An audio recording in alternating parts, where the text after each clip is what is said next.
जो इसमें है अब वो 10R में नहीं है।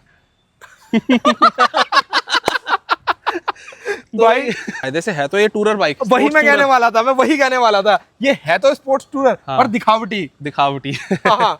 आपने जैसे बोला कि आप जापानीज पे ट्रस्ट करते हो, हाँ। शायद कावासाकी भी जापानीज होती है, तो वो क्यों नहीं? कितना देती है, जो इंडियन मेंटेलिटी रहती है। रोड पे लोग पूछते हैं बात, हाँ कि ये सिस्टम ना राइड बाय वायर और राइड बाय केबल का एक मिक्स सिस्टम है हायाबुसा में लगाया हुआ, जो किसी को नहीं पता ये वाली चीज। इस वजह से थ्रॉटल बहुत भारी चलता है इसका। थर्ड सर्विस में तो मान के चलो 14-15 हजार रुपए मेरे लगे। ऐसे इतनी राइट साइड झुक गई तो गिरे इस बिना नहीं बाइक का जो मानेंगे। वजन है ना, आप चाहे इसे स्लो जमीन पे रखो, हाँ। चाहे झटके से गिरा दो, हाँ। चाहे टांग दबा लो, ये गिरेगी ही गिरेगी। हीटिंग बताओ कैसी है इसकी? हीटिंग बहुत ज्यादा है। सुपर बाइक पे जैसे नॉर्मल बाइक से आप सुपर बाइक पे स्विच हुए तो आपको नॉर्मल चेंजेस लगे कि हैंडलिंग अलग है, पावर बहुत ज्यादा है, मतलब ऐसा लगता है इनिशियली कि इतनी पावर है मैं कैसे संभालूंगा, डर लगता हो, वो बताओ थोड़ा सा। वो जब मैंने पहली बार, मैं बताता हूँ, जब मैं यहाँ पे गया था। So hello guys, welcome back to Preet vlog. आज इस वीडियो के अंदर करने वाले हैं हायाबुसा का डिटेल्ड ओनरशिप रिव्यू, जिसके अंदर आपको इस बाइक के ओनर के थ्रू और काफी सारी चीजें मेरे थ्रू जानने के लिए मिलेंगी कि अगर आप एक सुपर बाइक को ओन करते हो तो क्या कुछ खर्चे आते हैं, कैसा कुछ आपका एक्सपीरियंस रहता है। तो मजेदार वीडियो होने वाला है, पूरा वीडियो देखना, मजा आएगा। तो भाई देखो, वेलकम करते हैं अपने अविरल भाई का। कैसे हो पाजी? बहुत बढ़िया पाजी, आप बताओ। तो ओन करते हैं सुजुकी हायाबुसा पिछले 1 साल से, 1.5 साल से। 1.5 साल से। तो आज कंप्लीट एक्सपीरियंस पूछेंगे कि सुजुकी हायाबुसा को ओन करने में आज तक कितना खर्चा आया है, कैसी बाइक है, क्या नहीं है, वो सारी बातें। तो रेडी हो पाजी? यस, एकदम जेन्युइन फीडबैक के साथ। एकदम जेन्युइन फीडबैक के साथ। ठीक है, तो सबसे पहला सवाल हर कोई यही जानना चाहता है कि आपने सुजुकी हायाबुसा क्यों खरीदी, और मैं धूम वाला एग्जांपल नहीं सुनना चाहता यार पाजी। वो तो एक स्टार्टिंग रहती है सब लोगों की, वो कॉमन चीज हो गई। हाँ। बट मैं एक प्रैक्टिकल एग्जांपल देता हूँ। करेक्ट, यही सुनना चाहता हूँ। ये है कि मुझे जितना समझ में आता है, सुजुकी के इंजन्स काफी ज्यादा रिलायबल रहते हैं और काफी स्मूथ रहते हैं बाइक्स में। ठीक है, तो हायाबुसा का एक जो स्मूथनेस थी, रिलायबिलिटी थी सुपर बाइक्स में, मुझे लगता है कि काफी ज्यादा है as compared to other brands. अच्छा, मतलब आप जापानीज पे ट्रस्ट करते हो? मैं जापानीज पे थोड़ा ज्यादा ट्रस्ट करता हूँ। ओके। अब बात रही पावर की, बहुत अच्छी पावर है। गुड। ठीक है, स्मूथनेस बहुत अच्छी है इंजन की। बिल्कुल। ठीक है, स्टेबिलिटी बाइक की बहुत ज्यादा अच्छी है, जिसमें कि दूसरी बाइक्स लैग करती हैं। अच्छा, तो आपने ये सब कुछ फैक्टर्स। आपने जैसे बोला कि आप जापानीज पे ट्रस्ट करते हो, हाँ। शायद कावासाकी भी जापानीज होती है, तो वो क्यों नहीं? जैसे कि 10R इसका बहुत अच्छा अल्टरनेटिव है, और इंडियन मार्केट के अंदर 10R को मुझे लगता है आज की डेट में इतना पसंद करा जाता है जिसकी कोई लिमिट नहीं है। आप भी जानते हुए बात है ना, तो इसके बराबर ही सेल्स है। हाँ। देखो, मैंने जैसे कि एक बिल्कुल अभी एंड में बात बोली, स्टेबिलिटी। हाँ। जो इसमें है अब वो 10R में नहीं है। भाई हम दोनों इशारा कर रहे हैं उसके टैंक स्लैपर की तरफ। स्लैपर का। हाँ। तो ये वो कुछ चीजें हैं जो मुझे इसमें काफी अच्छी लगती है, और कुछ ना कुछ कमियां सब बाइक्स में है, लेकिन इसमें मुझे लगता है कि जो छोटी मोटी अगर कोई कमी होगी भी, जिसके हम बाद में बात भी कर सकते हैं, वो भी सुधारी जा सकती है, रेक्टिफाई हो सकती है। बट जो चीजें कंपनी से आ रही है, जैसे अब स्टेबिलिटी आ ही रही है अच्छी, तो वो 10R में नहीं रहती है। उसके लिए आप उसमें फिर अलग से कई सारे मॉडिफिकेशंस करो। जो इंजन की इसकी बिल्ड है, जो बेस है, जो पावर है, और जो लुक्स है। हायाबुसा वैसे फेमस ही अपने इन बोल्ड मैस्कुलर लुक्स के लिए है। अब जैसे पाजी ये देखा जाए तो सुपर बाइक्स में सबसे भारी बाइक है। खैर, भारी तो वो रॉकेट भी आती है, पर वो सुपर बाइक में थोड़ा कंसीडर नहीं करते उसको, है ना। तो ये सुपर बाइक्स में काफी भारी बाइक है। तो आपको इसके वेट कभी प्रॉब्लम लगा है? इसका वेट प्रॉब्लम सिर्फ तब लगता है जब आप इसको ट्रैफिक में चला रहे हो। ठीक है, तब आपको इसको मोड़ना हो या ऐसे करना हो, तब लगता है। बट एक नॉर्मल राइडिंग में अगर आप 40-50 की स्पीड में भी चला रहे हो, 60 की स्पीड में भी चला रहे हो, तो भी इसका वेट प्रॉब्लम नहीं है। तो भी प्रॉब्लम नहीं है? नहीं है। और जैसे कहीं छोटी रोड पे चलाओ तो प्रॉब्लम है? छोटी रोड पे अगर गड्ढे वगैरह होते हैं तब थोड़ा सा लगता है कि एकदम कहीं रोड से ऐसे, क्योंकि अगर ऐसे भी होगी तो भारी है, तब वजन फील कराती है। स्पीड में बाइक अपना वजन फील नहीं कराती है। फिर तो इंजीनियरिंग भी कुछ होती है ना इनकी जापानियों की, और बॉडी टू वेट रेशियो भी होता है कुछ, तो मतलब वजन का इतना पता नहीं चलता। जब चलाओ ना तब इतना पता नहीं चलता है। मेन जब जैसे मोड़ना हो या फिर छोड़े मतलब नैरो रास्ते पे चलना हो, ट्रैफिक में चलना हो, हाँ, वही बम्पर टू बम्पर ट्रैफिक जिसको कहते हैं, वहाँ पे पता लगता है। अदरवाइज नॉर्मल रोड्स पे बहुत ज्यादा हल्की भी चलती है। बिल्कुल। मतलब आपका मेन रीजन सुजुकी हायाबुसा को लेने का ये था कि मुझे एक रिलायबल बाइक चाहिए, टेंशन फ्री बाइक चाहिए। अगर मैं 15-20 लाख रुपए डाल रहा हूँ तो मैं एक ऐसी चीज लूँ कि कल को चलाने से पहले मुझे सोचना ना पड़ेगी यार कुछ दिक्कत आ जाएगी इंजन में, बहुत लंबा जा रहा हूँ, तो बेफिक्र होकर चलाऊँ, है ना? बेफिक्र होकर चलाऊं। अगर मैं मान लो कुछ बेवकूफी कर भी देता हूँ इंजन के साथ में, कई बार लोग करते हैं कि एग्जॉस्ट लगवा लेते हैं, एयर फिल्टर नहीं डालते, या प्रॉपर एक मतलब ट्यूनिंग तो करवाते ही नहीं है। इंडिया में तो होती नहीं ना, होती नहीं है, चलन ही नहीं है। और वैसे भी देखो सुपर बाइक्स के इंजन ना, खास तौर से जब हम देखते हैं जैसे जर्मन इंजन को, उतने ज्यादा रिलायबल नहीं होते हैं। तो इसमें थोड़ी मैंने जैसे बोला कुछ बेवकूफी भी करूंगा ना तो ये बाइक संभाल लेगी, इतना डिपेंडेबल इंजन इसका है, इसलिए मेरे को ये लगा कि इसको लेना चाहिए। और जो इन्होंने जर्मन इंजन का एग्जांपल दिया है ना, मैं वो आपको थोड़ा सा एक चीज स्टार्ट करके भी सुनाना चाहूंगा। एग्जांपल के लिए S1000RR को ले लो, उसके इंजन में से हमेशा नॉकिंग की साउंड आती है, kit kit kit kit kit kit continuous करती है। मैं इसे स्टार्ट करता हूँ, या फिर आप ZX-10R को कर लेना, या फिर जापानीज किसी बाइक को कर लेना, कोई किट किट फिट फिट कुछ नहीं, एकदम साइलेंट स्टार्ट हुई है बाइक, देख रहे हो आप। और इसका आरपीएम कितना स्टेबल है, और आरपीएम भी इसका 1000 या 1100 पे है, बिल्कुल भी ऐसे ऊपर नीचे फ्लक्चुएट नहीं कर रहा है, 10R का करता है ऐसे ऐसे करके। हाँ, वो चीज भी नहीं है इसके अंदर। तो मतलब ये भी रीजन है जिस वजह से इन्होंने इस बाइक को कंसिडर करा था, मेनली इंजन एंड लुक्स। अच्छा, तो जैसे आप 1 साल से यूज कर रहे हो, अब बाइक के बारे में थोड़ी सी बताओ कि मतलब कैसा एक्सपीरियंस रहा जब नए नए हम सुपर बाइक ऑन करते हैं, नए नए सुपर बाइक के ओनर बनते हैं, तो क्या चीजें रहती है वो बताओ, क्योंकि वो सब लोग वो जानना चाहते हैं यार। सबसे मतलब पॉइंट्स कई सारे अलग अलग रहते हैं इसके अंदर में। एक तो इनिशियली होता है कि आपको इस बाइक के इसको चलाने की, हैंडलिंग की इसकी आदत नहीं होती है, ट्रैफिक में कैसे इसको मैन्यूवर करना है, भारी भारी लगती है, और कुछ समय बाद ये बाइक थकाने लगती है अगर ज्यादा ही हम ट्रैफिक में चल रहे हैं। तो मुझे लगता है 90% चलना ही पड़ता है, क्योंकि हम लोग दिल्ली में एनसीआर में ट्रैफिक में ही रहते हैं। बिल्कुल। तो जब मैंने ली थी ना, तो लगभग मान लो 3 महीने 4 महीने तक तो मैंने एनसीआर में ही चलाई है, पूरा मूड खराब। हाँ, और उसी में मैंने 3-4 हज़ार किलोमीटर चलाई है, दिल्ली के अंदर ही उसी ट्रैफिक में चलाई है। तो उस टाइम पे लगता है कि छोटी बाइक होती तो आसानी रहती, ये हैंडल नहीं हो रही, ये एक नेगेटिव। छोटी इन द सेंस आप कहना चाह रहे हो कि थोड़ी लाइट वेट और पतली होती, तो लाइट वेट और पतली होती, ये नहीं होती कोई भी बाइक होती। हाँ, क्योंकि ये भारी भी और चौड़ी बहुत है, चौड़ी बहुत है, तो लगता है कोई ठोक के ना चला जाए। हाँ, ये डर लगता है इसमें, ठीक है ना। अच्छा, चार्ज होने वाले लोग बहुत ज्यादा होते हैं, बिल्कुल जबरदस्ती एकदम कट मार के जाएंगे और ये दिखाएंगे देखो हमने तो तुम्हें हरा दिया, तुम सुपर बाइक लेके भी हमसे पीछे ही हो। स्प्लेंडर वाले ज्यादा ऐसा करते हैं, एक्टिवा वाले भी करते हैं। बिल्कुल बिल्कुल, ये सब वो चीजें जो ड्रॉबैक्स है, खड़ी करने की, पार्किंग की समस्या रहती है। हाँ, ये सुपर बाइक में बहुत मोटी दिक्कत रहती है भाई। अभी हम रोड ट्रिप पे भी गए थे ना शिमला, तो इस बाइक को वहाँ पे गिरा दिया था किसी ने, और हमें पता नहीं किसने गिराया था। तो ये पार्किंग सुपर बाइक्स के लिए एक बहुत बड़ा कंसर्न है, बहुत बड़ा कंसर्न है। उसके बाद खर्चे आते हैं कई सारे, जब वो गिर जाती है कोई बाइक तो वो टूटती है तो अच्छी ही टूटती है, वो कम में काम चलता ही नहीं, बहुत ज्यादा पैसा लेती है। बिल्कुल। और पता है आपको, अगर आप एक सुपर बाइक सपोज करो आपकी गिर गई, टूट फूट हो गई, कुछ खर्चा आ गया उसके अंदर, तो उसकी रिपेयरिंग कॉस्ट अगर आप एक अलग अलग पार्ट की जोड़ने जाओ और फिर पूरी एक बाइक की कॉस्ट जोड़ो, तो अलग अलग पार्ट की जो कॉस्टिंग है वो पूरी बाइक की कॉस्टिंग से डबल से भी ज्यादा आती है ना। मतलब इसके अगर अलग अलग पार्ट्स मुझे खरीदने आज जाना पड़े तो लगभग ये मान के चलो, कंपनी के हिसाब से बता रहा हूँ, हाँ, लगभग 80-90 लाख की बाइक पड़ेगी। बिल्कुल। मतलब अगर मैं सिर्फ इसकी फेयरिंग की बात करूं तो कह रहे हैं 4 लाख रुपए की फेयरिंग सिर्फ इस साइड की। ये जो ये प्लास्टिक का पैनल देख रहे हो ना आप, ये अकेला 4 से 4.5 लाख रुपए कॉस्ट करता है ये। अब उस हिसाब से अगर जोड़ा जाए 4-4.5 ये हो गया, 4.5 ये हो गया, यानी 9 लाख रुपए का इतना हिस्सा हो गया। तो यानी बचा हुआ हिस्सा जो पूरी बाइक का है वो 10 लाख में आ सकता है क्या? नहीं आ सकता है। 1,10,000 या 1,20,000 का एक एग्जॉस्ट आता है इसका, ये वाला, ये एक, और पूरा नहीं आता, सिर्फ कैन की बात कर रहा हूँ मैं। खैर, वीडियो का टॉपिक ये नहीं था, बट ये भी चीजें अभी दिमाग में सडन आई तो बता दी। इसके ऊपर एक अलग वीडियो बनाऊंगा कि अगर आप एक सुपर बाइक ओन करते हो तो क्या मतलब मेंटेनेंस रहता है उसका। तो पाजी आप ये बताओ अब थोड़ा सा, मतलब बाइक के बारे में तो बताओ, चलने में बहुत अच्छी है। जितना इसको हाईवे मिलेगा उतना ये खुश रहेगी और आपको भी खुश करेगी। और जो सुजुकी हायाबुसा की एक बहुत बड़ी बीमारी है, ये चलती तो है, भागती तो है, पर ये रुकती नहीं है। बिल्कुल। मुझे इसकी ब्रेकिंग, जो मैंने दूसरी बाइक चलाई है जैसे S1000 हाँ, उनकी ब्रेकिंग भी इससे बेटर है। 10R की ब्रेकिंग भी इससे बेटर है। 10R की, क्योंकि उसमें वजन बहुत कम है। पर उसकी भी, पर एक बात बताऊं, ये इससे बेटर बोल रहे हैं, इसका मतलब ये मत समझना कि उसकी बहुत अच्छी है, नहीं है, उसकी भी बेकारी ब्रेकिंग है, होनी उसकी भी बहुत इंप्रूव चाहिए। कायदे से 10R की जो ब्रेकिंग है, अगर इसका वजन भी 10R जितना होता तो फिर इसकी ब्रेकिंग बेटर होती। हाँ, फिर इसकी बेटर होती, ये बात ये इन्होंने बहुत सही बोली है। क्योंकि इसमें जो कैलिपर लगा हुआ है, ये वाला ब्रेम्बो का स्टाइलिमा कैलिपर है, सबसे top of the league caliper होता है। अब तो एक और नया कैलिपर आ गया, खैर इससे भी ऊपर, बट ये अभी तक का सबसे अच्छा कैलिपर है।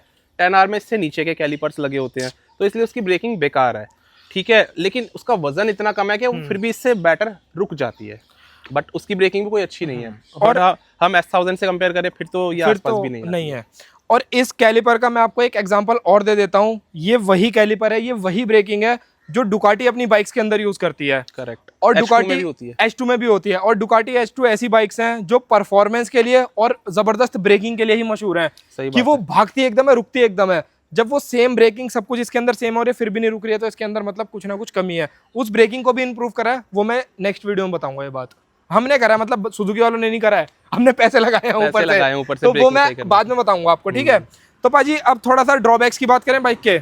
हाँ बताओ आप, हीटिंग बताओ कैसी है इसकी। हीटिंग बहुत ज्यादा है। अच्छा। मतलब कुछ ज्यादा ही है, आप एक्सपेक्ट भी नहीं करोगे। मतलब देखो निक्कर में चलाने के लिए तो बाइक बनी ही नहीं है, जो कहता है वो बेवकूफ है, ठीक है। हाँ, वो तो बेकार की बात है। आप इसको नॉर्मल पैंट और जीन्स में चला सकते हो, बट फिर भी आपके पैर पे इतनी ज्यादा हीट आती है यहाँ से, ठीक है। क्योंकि ये जो पूरी फेयरिंग है ना, इसको लुक तो बहुत अच्छा दे रही है, बिल्कुल। बट ये फेयरिंग इसकी हीट को प्रॉपरली निकलने नहीं दे रही है। हाँ, ये रोक के रखती तो है। यहाँ से हीट आती है बहुत ज्यादा, यहाँ से हीट आती है बहुत ज्यादा, ठीक है। और चलो ये भी सहन हो जाती है, बट ये जो इसका चेसी है ना, बिल्कुल, ये जब जलता है तो इसका कोई इलाज नहीं है। ये तो पैरों को यहाँ से बहुत ज्यादा जला देता है, तो ये बहुत बड़ी समस्या है। इस वाली चीज को ना ये लोग अगर ढकते किसी पार्ट से, मान लो इसमें प्लास्टिक का ही एक पार्ट लगा होता, हाँ, तो भी बेटर था। बिल्कुल। तो हीटिंग का आप जो पूछ रहे हो ना, मुझे लगता था पहले कि मेरी बाइक में ही कुछ फॉल्ट है, प्रॉब्लम है जो इतना ज्यादा हीट कर रही है। मैंने कहा इतना भी नहीं करना चाहिए, कुछ तो दिक्कत है इसमें। बट फिर मैंने दूसरी बूसास देखी तो वो भी इतनी हीट करती है। क्या इतनी गर्म होने के बाद मीटर पे भी दिखाती है कि बाइक ओवर हीट हो रही है? नहीं, मीटर के लिए ये चीज नॉर्मल है, मतलब 50% हीटिंग है। बाइक के लिए नॉर्मल है ये। 50% तो हर चीज में होती है। चाहे कार चलाओ कुछ भी चलाओ, हीट और कूल के टेम्परेचर के हमेशा सुई बीच में ही रहती है। बीच में ही रहती है। और कई बार जितना मैं एक्सट्रीम आपको हीट का एग्जांपल देना, उसमें भी सुई कई बार 50 से भी नीचे होती है। 50 से भी नीचे होती है और तब इतनी एक्सट्रीम हीट होती है। तब इतनी हीट होती है कि पैर जला देती है। मतलब मेन समस्या यही है कि ये जो पूरी फेयरिंग है ना, इसमें अगर आप पास से या कहीं से भी देखोगे ना, मुझे भी एक्चुअल में कहीं से हवा निकलने की जगह दिख नहीं रही है उतनी ज्यादा, जो कि होनी चाहिए। क्योंकि जब ये हीट पूरी आएगी और ये चेसिस गर्म हो जाएगी ना भाई, ये थाइस को ऐसे जलाती है जैसे तपती गर्मी में आप लोहा छू लो, जैसे 50 डिग्री में आप लोहा छू लो, गर्म हुआ ना, वो हाल होता है इसका। और यहाँ से कई बार हमने तो पैर जलवा रखे हैं। और ये एक तरह से आप हम जो चीज कर रहे हैं, ड्रॉबैक तो है ही, बट आप ये कह सकते हो कि ये न्यू नॉर्मल है इन बाइक्स के लिए। हाँ, क्योंकि अभी हम 300-400 सीसी की बाइक से शायद इसको कंपेयर कर रहे होंगे कहीं ना कहीं दिमाग में, तो हाँ डेफिनेटली बहुत ज्यादा हीट करती है। बट आप इसको कंपेयर करना चाहिए टेक्निकली इसको S1000 RR से या V4 से या डुकाटी से, है ना, तो उसके मुकाबले तो ये कम हीट करती है। उसके मुकाबले तो फिर ये बोलेंगे नॉर्मल है, ये नॉर्मल है, ये कंपैरिजन में है बिल्कुल उनके साथ में। S1000 के लिए एक्चुअली में मुझे, जब मैंने S1000 चलाई थी तो ट्रैफिक में ही चलाई थी काफी ज्यादा, मेरा ये हिस्सा पूरा जला दिया था S1000 ने। अच्छा, और इसने आज तक नहीं चलाया ये हिस्सा। इसमें यहाँ तक हीट आती नहीं, नीचे यहाँ तक आती नहीं, उसमें इतनी हीट आती है। बट S1000 में क्या फायदा है कि उसमें फेयरिंग इतनी ज्यादा नहीं है, तो हीट अच्छा आसानी से बाहर निकल जाती है। बट हीट होती है वो 1000 सीसी की लीटर क्लास बाइक, तगड़ी वाली हीट होती है, तो ये इन बाइक्स का है नेचर। उसका इंजन का जो कंप्रेशन रेशियो बहुत ज्यादा हाई है, जितना इंजन का कंप्रेशन हाई होगा उतनी वो गर्म होगी। और इसके इंजन पे इतना स्ट्रेस नहीं है, इंजन भी इसका अपने साइज से ज्यादा बड़ा है, 1340 सीसी के इंजन के साथ आती है ये। तो इसके इंजन पे इतना ज्यादा पावर S1000 से कम निकालती है, पावर भी कम निकालती है, इसलिए इसका इंजन इसलिए भी रिलायबल है। 189 bhp। हाँ, तो 187, 189, 190 ऐसी। हाँ, 189 को पता नहीं क्या बोलते हैं हिंदी में, तो मतलब 189 bhp की ये बाइक है। बाइक अच्छी है नो डाउट चलाने में। अच्छा, एक चीज और बताओ जी, जैसे आप सुपर बाइक पे, जैसे नॉर्मल बाइक से आप सुपर बाइक पे स्विच हुए, तो आपको नॉर्मल चेंजेस लगे कि हैंडलिंग अलग है, पावर बहुत ज्यादा है, मतलब ऐसा लगता है इनिशियली कि इतनी पावर है मैं कैसे संभालूंगा, डर लगता हो, वो बताओ थोड़ा सा। वो जब मैंने पहली बार, मैं बताता हूँ, जब मैं यहाँ पे गया था, वो कौन सी जगह है गुड़गांव में, जो बहुत DLF साइबर सिटी। तो साइबर सिटी में कुछ लोग ड्रैग रेस वगैरह कर रहे थे हमारे साथ में, हल्की सी मैंने भी खींची थी। तो जो टनल्स आते हैं ना, लगातार टनल के अंदर ऐसे गाड़ी भगाते हैं, अंडरपास जो हम जाते हैं, तो वहाँ पर जैसे अंडरपास से हम ऊपर वापस मेन रोड पे आने वाले थे, तब मैंने इसको खींचा था। अच्छा, और मुझे ऐसी पावर फील हुई फर्स्ट टाइम जब मैं इसको ऐसे मरोड़ता जा रहा था ना, तो मुझे ऐसा लगा कि ये खत्म ही नहीं हो सकती है इसकी पावर, ये आती ही जा रही है। हाँ। मतलब एक अनलिमिटेड वर्ड मैं बोल सकता हूँ, इनफाइनाइट पावर, वो मुझे उस टाइम मेरे दिमाग में लगा, क्योंकि मेरे ब्रेन ने वो चीज एक्सपीरियंस इससे पहले करी ही नहीं थी, वो रुकी नहीं रही है। मैंने कहा इसमें खिंचती जा रही है इतनी ज्यादा। न्यू बंदा इसे चलाएगा ना, उसे ऐसा लगेगा कि यार बाइक इतनी तेज पावर दे कहां से रही है, और आपका ब्रेन कैलिब्रेट ही नहीं कर पाता है उस चीज को। बिल्कुल, और यही एक बहुत बड़ा रीजन होता है जब बोलते हैं ना कि भाई आपको सुपर बाइक्स का एक्सपीरियंस नहीं है, आप बिगिनर हो, इसी वजह से कहा जाता है, क्योंकि आप समझ ही नहीं पाओगे कि यार ये इतनी जल्दी इतना डिस्टेंस क्यों कवर कर रही है। कई बार ऐसा होता है कि मैं इसको भगा देता हूँ, इनिशियली होता था, अब नहीं होता, और मैं इसकी ब्रेक लेता था, तो मुझसे एक्चुअली में कंट्रोल नहीं होती थी, क्योंकि ब्रेक एकदम से लेता था ना बूसा में। इसकी ब्रेकिंग एक्चुअली में बेकार है, जितनी ये पावर दे रही है उस हिसाब से। और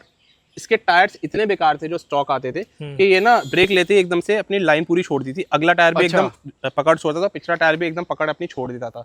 तो कई बार मेरी बाइक ऐसी यूं स्लिप भी हुई है इनिशियली, और एक 265 किलो की बाइक अगर ब्रेक भी ना लगे और ऐसे ऐसे स्लिप करे तो भाई हालत होगी। डर लगना लाजमी है। तो इसलिए ये चीजें बहुत सोच समझ के भगानी चाहिए। हाँ, इनिशियली हर एक आदमी में वो कीड़ा होता है, भगाता हर कोई है, चाहे किसी को कितना मर्जी रोक लो, थोड़ा वो चेक तो करेगा ना चेक आदमी तो ने। देखो करेगा ही। पैसे लगाए हैं तो हल्का फुल्का तो देखेगा ना सुपर बाइक में जो पावर होती है वो होती कैसी है। उसके बाद में वो चेक हो गया ना, उसके बाद में जो प्रॉब्लम सामने आते हैं फिर आदमी उसको रेक्टिफाई करने की कोशिश करता है। जैसे हमने अभी इसकी ब्रेक्स पे थोड़ा सा काम करवाया है। हाँ। टायर्स जो अच्छे नहीं थे, जो ब्रेक लेने पे फिसलते थे, वो टायर से हमने हटवा करके अच्छे वाले टायर्स, बेटर ग्रिप वाले लगवा दिए। सर्विस कॉस्ट बताओ। सर्विस कॉस्ट मैंने अभी तक 2 सर्विस कंपनी में करवाई थी, तो लगभग 4500 रुपए के आसपास शायद उनका लेबर कॉस्ट रहता है। सिर्फ लेबर चार्ज? सिर्फ लेबर चार्ज रहता है, जिसमें एडिशनली कुछ नहीं होता है ना। जैसे एडिशनली बस यही जो उनका काम है उसी के लिए। एग्जाम्पल के लिए छोटी बाइक ले लेते हैं, जैसे ड्यूक की सर्विस कराते हैं तो उसमें लेबर चार्ज 1000 या 1200 रुपए होता है। हाँ, तो वो लेबर चार्ज इन बाइकों का 4500 रुपए होता है। करेक्ट। मतलब आप मान के चलो 4 टाइम ज्यादा है उससे। 4 टाइम ज्यादा है लेबर चार्ज। पहला खर्चा वो प्राइस 4 टाइम ज्यादा है, तो लेबर चार्ज भी उतना ज्यादा है। लेबर चार्ज भी उतना ज्यादा है, ठीक है। 4500 की लेबर हो गई और उसके अलावा और क्या क्या पैसे लगते हैं? इंजन ऑयल इसमें, जैसे कि अब ड्यूक में मैं जब डलवाता था तो 1700 लीटर के आसपास, 1700 लीटर कह रहा हूँ 1.7 लीटर, हाँ 1.65 1.7 लीटर डलता है। इसमें लगभग डबल डलता है, 3300। 1.7 into 2 कर दो ना, 3400 हो गया ना। ठीक है, ठीक है। तो इंजन ऑयल की कॉस्टिंग है लगभग 4000 रुपए का इंजन ऑयल पड़ता है, जो मैं बाजार से ही लेता हूँ, मोटुल वाला। 8500। 8500 हो गया, ओके, ठीक है। उसके अलावा एयर फिल्टर, ऑयल फिल्टर और ऑयल फिल्टर, ठीक है। तो एयर फिल्टर मैंने अभी तक तो उनसे क्लीन ही करवाया था 2 सर्विसेज में। मैंने उनसे नया एयर फिल्टर नहीं लगवाया, क्योंकि वही करीबन शायद 4000 5000 के आसपास अच्छा, स्टॉक एयर फिल्टर आता है कंपनी का। 4000 रुपए का, तो 8 और 4 12,500। हाँ, पर वो अगर एयर फिल्टर लगवाएं तो ठीक है, तो वो है। और ऑयल फिल्टर का खर्चा लगभग 1100 रुपए 1100 कुछ के आसपास, मोटा मोटी 9500 रुपए का आपका खर्चा आया। हाँ, इससे ऊपर मेरा कभी आया नहीं एक्चुअली में। 2 सर्विस हुई 9500 रुपए की इसकी। हाँ। तो फिर आपने एयर फिल्टर परफॉर्मेंस डाल लिया? परफॉर्मेंस डाल लिया था दूसरी सर्विस होते ही के साथ में, ठीक है। वो मेरा लगभग 8 8.5 9 के आसपास है, 8.5। मतलब अगर देखा जाए तो एक सुपर बाइक की अगर आप फर्स्ट सेकंड सर्विस कराते हो तो पहली बात फ्री नहीं होती है, पेड होती है। दूसरी चीज अगर मेंटेनेंस देखा जाए तो नॉर्मल फर्स्ट सेकंड थर्ड तो मेजर सर्विस होती है, खैर उसकी बात आगे करूंगा अभी। इन दोनों की कॉस्टिंग आती है लगभग 10,000 रुपए के आसपास। लगभग 10,000 के आसपास दोनों सर्विसों की कॉस्ट 10,000 रुपए आती है। हाँ, इतनी आती है। और सेकंड सर्विस में थोड़ा बहुत ये हो जाता है कि कई बार वो कहते हैं कि भाई आपके थ्रोटल बॉडी क्लीन नहीं है। हाँ, तो उसको क्लीन करते हैं लगभग शायद 2000 2500 के आसपास थ्रोटल बॉडी क्लीन। मतलब 10,000 से ऊपर जाती है फिर वो सेकंड सर्विस में। पर फिर भी मुझे जितना याद है मेरी 10,000 11,000 में हो गई थी सेकंड। 10-11,000 रुपए में हो गई थी। थर्ड सर्विस कितने की हुई? थर्ड तो काफी महंगी हो गई। थर्ड बताओ, क्योंकि आप लोगों को पता होगा भाई, जब हम अपनी बाइकों में बोलते हैं कि हमें 10,000 किलोमीटर वाली मेजर सर्विस करवानी है, उस सर्विस को मेजर ही इस वजह से कहा जाता है कि अब इस सर्विस में ना बाइक की मोस्टली चीजें क्लीन होती है और जो चीजें खराब होती हैं वो रिप्लेस होती हैं। अब ये बताओ थर्ड सर्विस में क्या खर्चा रहा? वैसे मैं ये बताऊं, मैंने झूठ बोला था, थर्ड सर्विस में इसमें कोई भी ज्यादा खर्चा नहीं आया है। क्यों झूठ बोला? क्योंकि वो मैं कुछ और चीजें लगवा के आया हूँ उसमें, जिसका मैंने प्राइस इंक्लूड करके आपको बता दिया, वो सर्विस में नहीं आती है। हाँ, नहीं आपकी वो मॉडिफिकेशन है, आप कितना भी लगवाओ, नहीं उसे इंक्लूड मत करो। नॉर्मल सर्विस तो नॉर्मल सर्विस की थर्ड सर्विस मेरी कम की हुई है। कितने की हुई? जोड़ना पड़ेगा। अब जैसे कि लेबर कॉस्ट मैंने बाहर से करवाई है इस बार, तो मेरी 2500 की लेबर कॉस्ट पड़ गई। लेबर कॉस्ट 2500, ठीक है, 2000 वहाँ पे मेरे बच गए। इंजन ऑयल मेरे को काफी सस्ता इस बार पड़ गया। हाँ। तो लगभग 3200 का इंजन ऑयल, वही सेम जो मैं 50,000 का लेता था। ठीक है, तो 3 और 2 5 5500 रुपए ये हो गए। 5500 ये हो गए, ठीक है। 1100 का एयर फिल्टर का कोई खर्चा नहीं है। रिचार्ज किट लगती है 500 रुपए की लगती है, वो लगती है। तो कितने हो गए? 5000 हो गए, 6000 रुपए हो गए। 6000 हो गए, ठीक है। और 1000 का ऑयल फिल्टर कितने हो गए? 7,000 रुपए। 7,000 में सर्विस। और थ्रोटल बॉडी भी क्लीन हुई थी। थ्रोटल बॉडी भी क्लीन हुई है, और थ्रोटल बॉडी में मुझे याद नहीं आ रहा कितना, 2,500 रुपए लिए। 2,500 रुपए लिए थे, क्योंकि हम दोनों ही गए थे सर्विस करवाने। उसके ऊपर एक रील भी आएगी बढ़िया अच्छी सी मजेदार सी। तो 7,000 हो गया। और देखो इस बार 9,500 रुपए में सब कुछ हो गया है। कुछ हो गया। तो देखा जाए तो आफ्टर मार्केट सर्विस जो कहा जाता है ना सस्ती रहती है, वो एक्चुअल में सर्विस सस्ती रहती है। और लेबर में यार पाजी आधे पैसे हो गए ना, लेबर में आधे पैसे हो गए। और उसके हमने एक और चीज उसके बाद भी करवाई है, वो है कूलेंट बदलवाया है हमने इसका। कूलेंट में शायद 1,000-1,200 रुपए 1,000-1,200 का कूलेंट है। वैसे मैंने कंपनी से उसके बाद बात करी, कह रहे अभी आपका कूलेंट यहाँ से 3-4 हजार किलोमीटर और गाड़ी चलती है, उसके बाद आपको बदलवाना था। मतलब उसकी जरूरत नहीं थी कंपनी के हिसाब से, बट हमने फिर भी और 1,000-1,500 कूलेंट में खर्च कर दिए। मोटा मोटी अगर देखा जाए तो हमने 10 के आसपास पेड सर्विस भी बाहर से कराई, तो वही 10-11 हजार की पड़ गई, जितने की इनको सेकंड सर्विस कंपनी में पड़ी थी। हाँ, लेकिन वही अगर मैं अब ये सारा चीजें कंपनी से करवाता थर्ड सर्विस में, तो मान के चलो 14-15 हजार रुपए मेरे लग जाते। नहीं, ज्यादा लगते। ज्यादा लग सकते थे, क्योंकि लेबर ज्यादा लगती है वहाँ पे, बस। उनके थ्रोटल बॉडी क्लीनिंग के चार्जेस भी तो ज्यादा होते हैं। हाँ। क्योंकि यहाँ पे अगर आप कुछ भी काम बाहर कराओगे ना तो उनके चार्जेस हर चीज में थोड़े से कम होते हैं कंपनी के मुकाबले। कंपनी में लेबर ही पहले डबल हो जाती, 5,000 रुपए लेबर चली जाती, क्या पता थ्रोटल बॉडी के भी वो 5,000 रुपए मांग लेते। कोई बड़ी बात नहीं है उनके लिए, मांग सकते हैं, हाँ उनकी कोई बड़ी बात नहीं है। तो मोटा मोटी अगर बाहर से अगर हायाबुसा की सर्विस करवाते हैं हम, मेजर सर्विस जो होती है मान के चलते हैं 10,000 से 15,000 के बीच में आराम से हो जाएगी। हाँ, और इंटरवल क्या रहता है? इंटरवल क्या रहता है इन बाइक्स का? मैंने पहली सर्विस तो ऑब्वियसली 1,000 पे कराई। हाँ वो तो छोड़ दो, ठीक है। दूसरी मैंने 3,000 पे करा ली थी। अच्छा क्यों? वो मुझे करवानी थी एक्चुअली में, क्योंकि हाँ मैंने क्यों करवाई थी, अब याद टाइम आया, हो गया होगा टाइम ना? हो गया था। हाँ टाइम होने का टाइम हो गया, अब करवा लो। ठीक है। तीसरी सर्विस के लिए मैंने वो 5,500 किलोमीटर बाद करवाई, यानी 8,500 किलोमीटर मैंने 5,500 किलोमीटर आपने एक सर्विस के इंटरवल पे चला ली। ठीक है ना, 3,000 पे पहली थी और 3,000 पे दूसरी थी, तीसरी मैंने 8,500 पे करवाई है, तो यानी 5,500 चल गई उस ड्यूरेशन में। तो ऐसे है, ऐसे पूरा सिस्टम है। वैसे इनलाइन 4 सिलेंडर बाइक को ऑन करने का मजा तो आता है? हाँ मजा बहुत आता है, आवाज बहुत अच्छी आती है और स्मूथनेस बहुत अच्छी होती है इन बाइक्स की। तो ये एग्जॉस्ट क्यों नहीं डाला आपने अभी तक? एग्जॉस्ट भी डाल देंगे, धीरे धीरे करके सब चीजें हो ही रही हैं इसके अंदर भाई। सुपर बाइक्स में अगर लोडिंग करने जाओ ना 10,000 रुपए से नीचे इन बाइक में कुछ नहीं आता है। नहीं आता है। एग्जॉस्ट आपने पूछा क्यों नहीं डाला है, ऑब्वियसली जब बाइक आदमी लेता है तो उसका तेल निकल जाता है। बिल्कुल। उसके बाद एग्जॉस्ट 2.5 लाख का लगभग बाइक के 10% प्राइस से भी ज्यादा प्राइस होता है फुल सिस्टम एग्जॉस्ट का। और मैं आपकी इन्फॉर्मेशन के लिए बता दूं, अगर कैमरामैन हमारे पास आके यहाँ से थोड़ा सा अंदर जूम करेंगे ना तो इस बाइक के अंदर हमने ऑलरेडी टाइटेनियम हेडर्स डलवा चुके हैं। आप चेक करो एक बार, यहाँ से आपको नजर आएंगे ब्लू कलर के। ये भाई इसके अंदर टाइटेनियम हेडर्स लग चुके हैं जो ब्लू कलर के आपको नजर आ रहे हैं। और ये स्टॉक एग्जॉस्ट सिर्फ इस वजह से लगा हुआ है, एग्जॉस्ट अभी आउट ऑफ स्टॉक था, वो आने वाला है, आते ही ये भी इसके पीछे का चेंज हो जाएगा।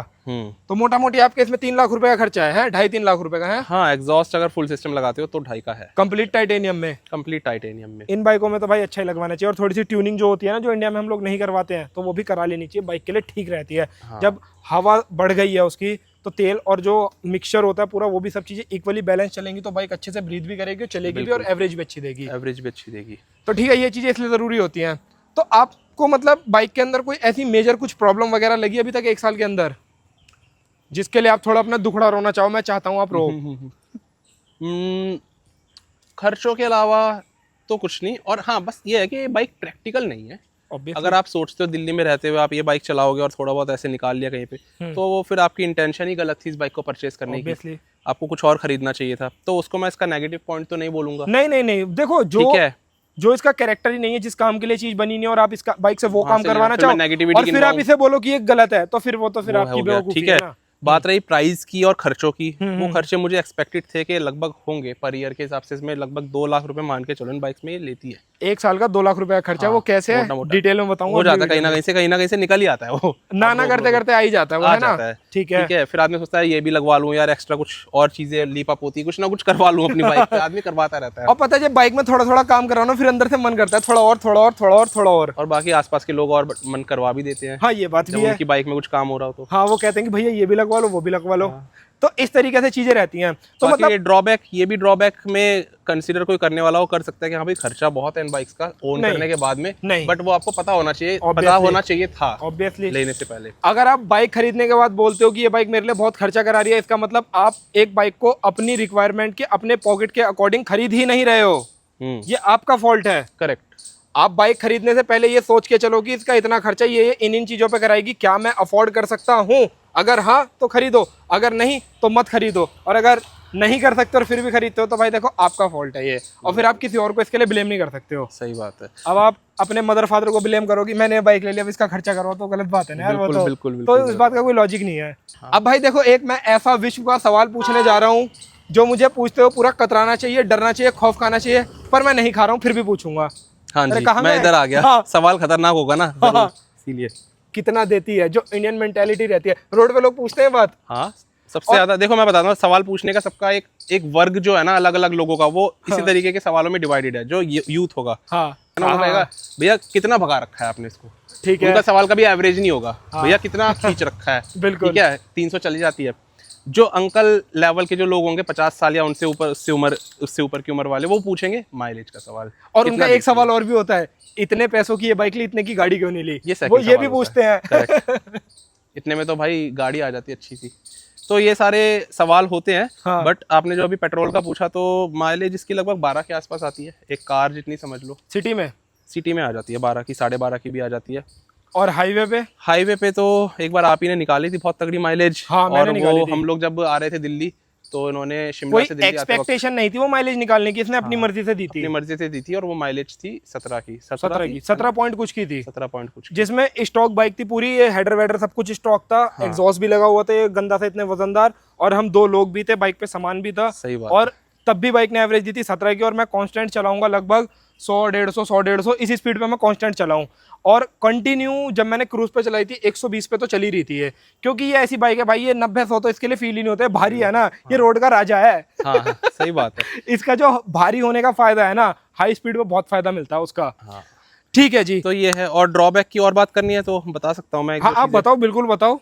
तो एक तो जो इसके एग्जॉस्ट है, ये बड़े अच्छे लगते हैं, वैसे मुझे तो बड़े अच्छे लगते थे जब मैंने बाइक नहीं ली थी। अच्छे लगते हैं, और लेने के बाद भी काफी अच्छे लगे, ऐसा नहीं 1 साल तक भी, पर अब नहीं लगते अच्छे। क्योंकि अब ये बहुत ज्यादा वजनी है, और ये ना मैं ये मानता हूँ अगर इनको किसी ने उतरवा दिया और छोटे एग्जॉस्ट लगवा दिए, हाँ। डेफिनेटली वो हायाबुसा का लुक जरूर जाता है, उसमें कॉम्प्रोमाइज होता है, बट चलाने का पूरा तरीका ही बदल जाता है। ये फिर उतना कॉन्फिडेंस देती है जितना कि एक litre class bike S1000 RR जैसी देती है। अच्छा।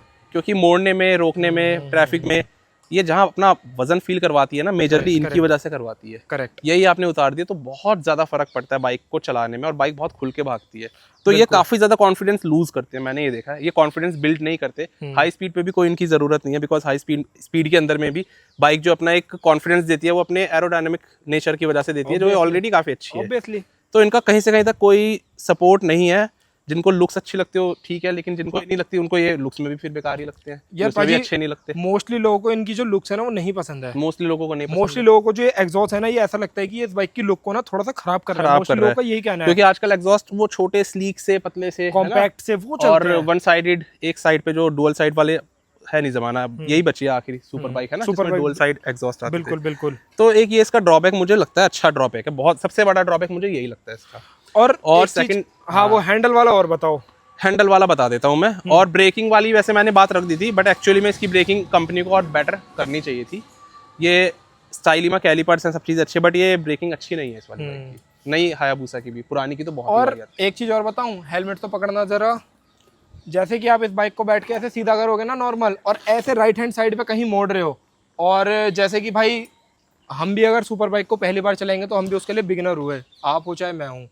और अगर हम इसे राइट साइड को मोड़ेंगे, और अगर ये कोनी यहाँ पे ऐसे, मतलब आपकी सॉरी ये रिस्ट अगर यहाँ पे ऐसे टकराएगी, और अगर ये ऐसे इतनी राइट साइड झुक गई, तो गिरे इस बिना बाइक नहीं का जो मानेगी। वजन है ना, आप चाहे इसे स्लो स्लो जमीन पे रखो, हाँ, चाहे झटके से गिरा दो, हाँ। चाहे टांग दबा लो, ये गिरेगी ही गिरेगी। आपसे क्यों नहीं गिरी अभी फिर? मैं तो एक्सपीरियंस राइडर हूँ ना। एक्सपीरियंस हो गया। ओनरशिप रिव्यू मुझे आपका करना चाहिए। और एक्चुअल में भाई मैंने ना इस बाइक को बहुत चला लिया बहुत है, चला लिया तो है। मुझे इसकी चीजें समझ में आ गई हैं कि ये कैसे क्या कर सकती है, तो इसलिए नहीं गिरी है बस। गिरने का हाँ, बहुत डर ये रहता है। हमेशा इसमें फोबिया रहता है, और मुझे तो अभी तक भी है कि जब इसका यू टर्न लेना होता है तो मैं बहुत बड़ा टर्न लेता हूँ, और वो क्योंकि हैंडल इसका मुड़ता नहीं है, इसलिए भी बड़ा टर्न आपको लेना पड़ता है। छोटा टर्न लोगे, हल्की सी बाइक झुकी ना, तो ये लेटे बिना, धरती चाटे बिना नहीं मानती। हाँ, गिराती जरूर है, गिरती जरूर है। और इसी के साथ मैं एक चीज और ऐड करना चाहूंगा, ये जो आप ये देख रहे हो ना फ्रेम स्लाइडर्स, मैं इस ब्रांड का कोई प्रमोशन नहीं कर रहा हूँ।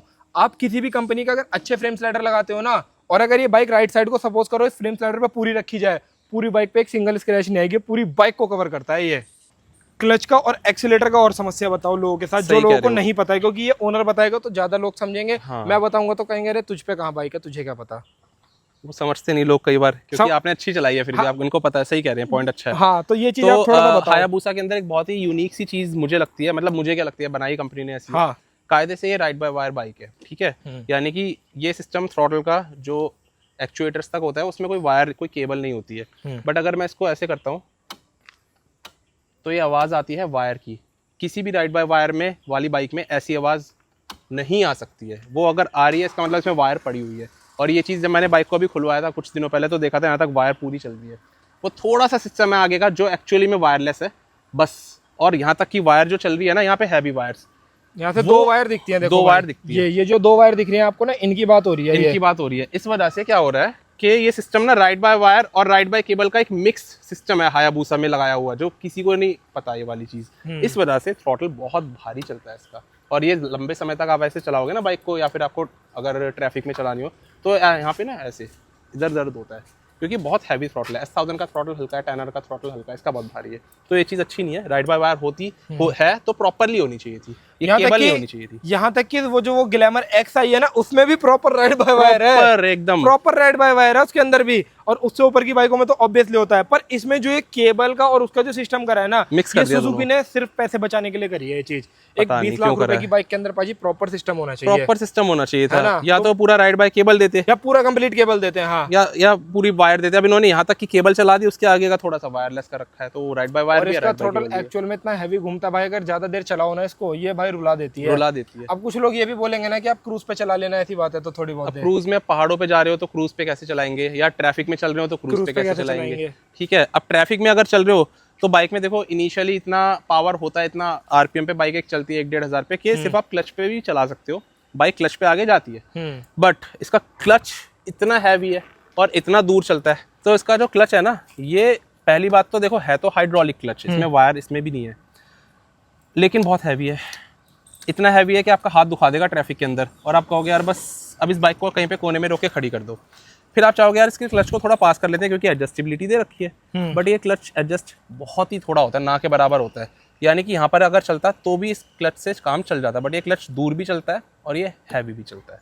तो इसका थ्रॉटल और इसका क्लच दोनों बहुत हैवी हैं, अच्छे नहीं है। दूसरी बाइक्स में 10R में S1000 में चीजें अच्छी है, बेटर है। ठीक और है, पता है, और हाँ आप बताओ फिर। एक चीज और मैं बताऊंगा इसमें बीच में ऐड करूंगा, हाइड्रोलिक क्लच को लेकर ना ऐसा कहा जाता है, अगर आप एक नॉर्मल क्लच को देखोगे उसमें 4 से 5 mm का ना क्लच में से प्ले होना चाहिए, आप देखोगे इसके अंदर कोई प्ले नहीं है, पूरा ऐसे प्रेस होता हुआ चला आता है। हाइड्रोलिक क्लच में माना जाता है जितना आगे चले ना उतना क्लच प्लेट्स के लिए अच्छा होता है ये। हाँ, एक नॉर्मल आदमी से अगर आप बात करोगे कहेगा प्ले होना चाहिए, प्ले होना चाहिए, नहीं तो क्लच प्लेट पे जोर आएगा। बिल्कुल, बट हाइड्रोलिक के अंदर प्ले बिल्कुल नहीं होता है, ये आगे ही चलता है, और इसके आगे चलने की वजह से ये उंगलियां खा जाता है जाम में, इतना हाथ में दर्द करता है, बहुत ज्यादा दर्द करता है ये, है ना। और एक और चीज है हायाबुसा में जो अच्छी नहीं है, वो है इसकी इंजन ब्रेकिंग। अरे हाँ, बहुत इंपॉर्टेंट चीज़ है वो, और ये इसका एक्सपीरियंस और ख़राब करती है जब आप इसको 280-300 पे, मैं तो लेकर नहीं गया हूँ, पर जो लोग लेकर के जाते हैं वो इसलिए भी नहीं ले जा पाते क्योंकि ये भागती तो है पर ये रुकती नहीं है। पहली बात, इसकी ब्रेक्स जैसे हमने बताया अच्छी नहीं है। अच्छा, साथ में कम से कम इंजन ब्रेकिंग होनी चाहिए जो बाइक को एकदम से स्लो डाउन करे। आप जैसी गियर नीचे शिफ्ट कर रहे हो, ये बाइक नहीं रुकती है, ये लुढ़कती जाती है। S1000 पे जब मैं इंजन ब्रेकिंग करता हूँ वो एकदम ऐसे रुक जाती है कि ब्रेक अप्लाई करने की जरूरत नहीं पड़ती है। और उसके बाद S1000 की ब्रेक कितनी टॉप नॉच है, बिल्कुल। तो आप भगा लोगे उस बाइक को क्योंकि आपको पता है मैं रोक लूंगा इसको। इसको आप भगाने से कतराओगे, आपको पता है इसका वजन इतना है, इसकी ब्रेक पुअर है, इंजन ब्रेकिंग एकदम ही पुअर है कि आप नहीं। और एक और चीज़ इसमें, और चीज़ मुझे बहुत अजीब ये लगी कि इंजन ब्रेकिंग के इसमें 3 लेवल्स है। 3rd लेवल की इंजन ब्रेकिंग सबसे ज़्यादा स्ट्रॉन्ग काम करनी चाहिए, ठीक है, बट जब इंजन ब्रेकिंग ऑफ कर देता हूँ ना तब ये ज्यादा बेटर लगता है कि थोड़ा बेटर काम कर रही है इंजन ब्रेकिंग ऑफ करने पे। 3 पे इंजन ब्रेकिंग काम ही नहीं करती है, क्योंकि शायद आप लोगों को इतनी बात तो पता ही होगी कि बाइकों के अंदर जो सुपर बाइक्स होते हैं उनमें इंजन ब्रेकिंग के भी ना लेवल्स होते हैं, जैसे ट्रैक्शन कंट्रोल होते हैं ना, उनके भी इनमें लेवल्स होते हैं। 10 लेवल तक का इसमें ट्रैक्शन कंट्रोल है, ऐसी इंजन ब्रेकिंग 3 लेवल तक की है, वो तीनों लेवल पे बेकार है। तीनों लेवल पे बेकार है। कायदे से जितना लेवल बढ़ाओगे उतनी इंजन ब्रेकिंग अच्छी होनी चाहिए, स्ट्रांग होनी चाहिए, गाड़ी को एकदम से रुकना चाहिए था, वो वीक होती है और ज्यादा। तो उल्टा ही है, कुछ उल्टा ही है इसके अंदर। और एक चीज और देख रहा हूँ मैं, ये आपने हैंडल में कुछ लगवा रखा है कि ऊंचा ऊंचा दिख रहा है मुझे। हाँ, यही सब चीजें है ना, छोटी छोटी लगवाते रहते हैं हम लोग। ये क्यों लगवा रखा है ये भाई, आप एक बार देखो ये आइटम जो है ब्लैक ब्लैक क्यों लगवा रखा है? ये होता है हैंडल बार राइजर। अच्छा, ठीक है। अब हायाबुसा में क्या रहता है कि हैंडल इसका ना इतना नीचे है, अच्छा, कि मेरी जो गर्दन थी उसमें काफी ज्यादा पेन करता था। मैं दिखा देता हूँ। एग्रेसिव बाइक्स में रहता है, बट हायाबुसा थोड़ी सी एक अलग बाइक है as compared to other litre class bikes. जैसे कि जब मैं 10R S1000 पे बैठता हूँ, बच्चों हल्का सा पीछे हो जाओ, आप लोग वहां पे खड़े हो जाओ थोड़ी देर। हाँ, तो उन बाइक्स का हैंडल और भी नीचे है बूसा से, अच्छा, बट हल्का सा पास भी है, तो इसलिए ना ये खिंचाव नहीं आता यहाँ पे जो खिंचाव आना चाहिए। बूसा में ना खिंचाव काफी है क्योंकि हाथ बहुत दूर है मेरे, देखो बिल्कुल है, मैंने तो एक्सपीरियंस करी है ना ये चीज। ठीक है, तो हैंडल ना बहुत ज्यादा, मैं लॉन्ग राइड्स जब भी करता था तो मेरे यहाँ पे इतना पेन होता था कि ठंडक लगने लगती थी, एक तरह से वो अकड़ जाती थी पूरी जगह, लगता था खून ही बह नहीं रहा यहाँ पे, तो इतना कभी कभी तो ठंडक लगती थी इस वजह से। मैंने कहा सही नहीं है गर्दन के लिए, तो ये लगवाया ना हैंडल बार मैंने, तो अब इससे थोड़ा सा फर्क तो है क्योंकि अब हैंडल ऊंचा हो गया, तो मुझे एकदम एग्रेसिवली ऐसे नहीं बैठना पड़ रहा है, मैं ऐसे बैठ पा रहा हूँ, तो वो फर्क है। और भाई एग्रेसिव बाइक के साथ साथ इसमें बताइए हैंडल में समस्या क्यों है? ये जो हैंडल दूर है ना, ये सबसे बड़ी प्रॉब्लम है, ये दूर की समस्या ज्यादा। आप अगर एक बार साइड से यहाँ से देखोगे ना, Suzuki Hayabusa normal other super bikes के मुकाबले व्हील बेस भी ज्यादा कैरी करती है, चौड़ी भी ज्यादा है, भारी भी ज्यादा है, लंबी भी ज्यादा है। अगर आप इस चीज पे गौर करोगे ना एक बारी, ये बाइक लंबी भी इतनी ज्यादा है। इतनी लंबी है ये बाइक, तो राइडर ऑटोमेटिकली आधी से ज्यादा बाइक के पीछे बैठता है। हाँ और जब राइडर इतना पीछे बैठेगा और हैंडल इतना आगे होगा ना, तो ऑटोमेटिकली हाथों का डिस्टेंस इतना बढ़ जाएगा कि थोड़े टाइम के बाद शोल्डर पे या यहाँ पे ना प्रेशर पड़ना स्टार्ट हो ही जाएगा। स्टार्ट हो जाता है। तो कायदे से है तो ये टूरर बाइक, वही मैं कहने वाला था, मैं वही कहने वाला था, ये है तो स्पोर्ट्स टूरर और दिखावटी। दिखावटी। हाँ, तो ये फर्क, ये इस प्रॉब्लम की वजह से मैंने हैंडल बार ही ऊपर करवा लिया ताकि थोड़ा सा कम स्ट्रेस पड़े और मैं थोड़ी लंबी राइड्स कर पाऊँ, थोड़ा कंफर्ट तो मिले एटलीस्ट। कंफर्ट मिले, क्योंकि अभी मनाली हम ट्रिप पे गए थे तो बहुत ज्यादा मुझे प्रॉब्लम बिल्कुल बिल्कुल। हैंडल। बाकी कोई शिफ्टर वगैरह इलेक्ट्रॉनिक्स तो सब आते हैं इसके अंदर, आते सब है, कुछ सारे इलेक्ट्रॉनिक्स कैसा काम करते हैं? ठीक काम करते हैं, ओकेश। अच्छा, क्यों, कभी कुछ एरर आया है? बहुत खतरनाक काम, एरर नहीं आता। इलेक्ट्रॉनिक्स कई बार अपने तरीके से जैसे चलने के लिए बने होते हैं उस तरीके से नहीं करते तो लगता है बेकार है। जैसे कि इंजन ब्रेकिंग हाँ। काम करना चाहिए था बट नहीं करती है, तो लेवल्स देने का क्या फायदा है, वो काम ही नहीं कर रही। Quick shifter auto blipper 10R का बैटर है, S1000 का बैटर है, इसका अच्छा नहीं है उतना ज्यादा। S1000 का तो ग्रेट है एकदम। हाँ, और इसमें एक समस्या और है, जब ये गर्म हो जाती है तो क्या आपने कभी फील करा है कि ये सेल्फ बहुत लंबा ले, स्टार्ट होने में सेल्फ में थोड़ा अटक जाए? ऐसे जैसे हम सेल्फ मारेंगे ना, हाँ, तो ये एकदम से अभी तो स्टार्ट हो रही है पर तब ना एकदम सांस लेगा पहले सेल्फ, ऐसा लग रहा है, और ना फिर झटके से एकदम से फिर बाइक स्टार्ट होती है। अच्छा, तो वो अटक अटक के सेल्फ लेती है बाइक जब वो गर्म होती है हायाबुसा। और ये हायाबुसा का एक नेचर ही है, ये शुरू, ये पहले वाली हायाबुसा में भी ऐसा था, इस वाली में भी ऐसा ही है। और ऐसा भी तो होता है ना, जब ये शायद कभी ज्यादा गर्म हो जाती है तो फिर ये गियर में स्टार्ट नहीं होती, न्यूट्रल करके भी स्टार्ट होती है, वो भी कुछ है क्या? हाँ, एक बार मेरे साथ तो ऐसा नहीं हुआ था, गर्म होने की वजह से तो नहीं हुआ था, एक बार ऐसे ही हो गया था बस। अच्छा, वैसे ही हो गया था? ऐसे ही हो गया था कि ये न्यूट्रल में ही स्टार्ट हो रही थी, गियर में स्टार्ट ही नहीं हो रही थी। मैंने सब कुछ चेक कर लिया, मैंने कहा शायद स्टैंड नीचे होगा इस वजह से नहीं स्टार्ट होगा, बट ऐसा कुछ नहीं था। ऐसा कुछ नहीं था, वो कुछ एरर आया था, कुछ छोटे मोटे बग तो आ जाते हैं, कोई इतनी बड़ी दिक्कत वाली बात नहीं है। इसकी DRLs खराब हैं क्या? हाँ, इंडिया में आती है तो खराब होकर आती है। ये कंपनी का अपना मतलब कंपनी बोल रहा हूँ, गवर्नमेंट के नॉर्म्स है कि इंडिकेटर, जो ये इंडिकेटर है इसके अंदर DRL नहीं हो सकते हैं। हालांकि है इसके अंदर ऑलरेडी, सब कुछ है इसके अंदर। तो फॉरेन कंट्री में इसको, जैसे इंडिकेटर को मैंने ऑफ करा ना, ये ऑफ कर दिया तो इसकी जगह एकदम से वहीं DRL जल जाएगा। और इसमें ये DRL ऑफ करके दिया है क्योंकि दोनों एक में इंटीग्रेट नहीं हो सकते हैं, इसीलिए आपको ऑन करवाना पड़ता है सॉफ्टवेयर से, मतलब ECU को ट्यून करवा करके, या जो भी उसमें ऑन करवाना पड़ता है। ECU में छेड़खानी करवा करके, छेड़खानी दे रखी है, कोडिंग जो करते हैं वो इनेबल कर देते हैं, कोडिंग से अनेबल कर देते हैं, तो वो करवा सकते हो, बट वो भी एक मोटा सौदा ही है। ये मौका हम हमारे कैमरामैन को देंगे, वो यही सब काम करते हैं, अगर वो इस काम में सक्षम रहे तो उनकी एक साइड इनकम भी बनवा देंगे। बिल्कुल परफेक्ट बोला आपने, मैं भी एग्री करता हूँ। एग्री करते हो ना? ठीक है जी। बाकी तो यार पाजी बढ़िया है ना, बाइक लेने लायक है ना? आप ये बहुत बताओ। अच्छी बाइक है, कमियां सब बाइक्स में होती है बट ये आप बहुत ज्यादा एक डिपेंडेबल रिलायबल बाइक की हम लोग बात कर रहे हैं। हाँ, तो ये वो है। 19-20 लाख रुपए में आजकल E20 के कोहराम को, इन सब चीजों को झेल सकती है ना ये, आई थिंक। तो बाकी इस वीडियो में इतना ही रखते हैं। अगर बढ़िया लगा हो तो लाइक करना, हमारे ओनर की सारी बातें आपको पसंद आई हो तो आप लोग कमेंट में लिख के जरूर बताना। और अगर कुछ भी सवाल हो इस बाइक के रिगार्डिंग अभी भी, या फिर अगर सुपर बाइक को लेकर अगर कुछ भी पूछना चाहते हो, so make sure you guys comment down below. ठीक है जी, सब्सक्राइब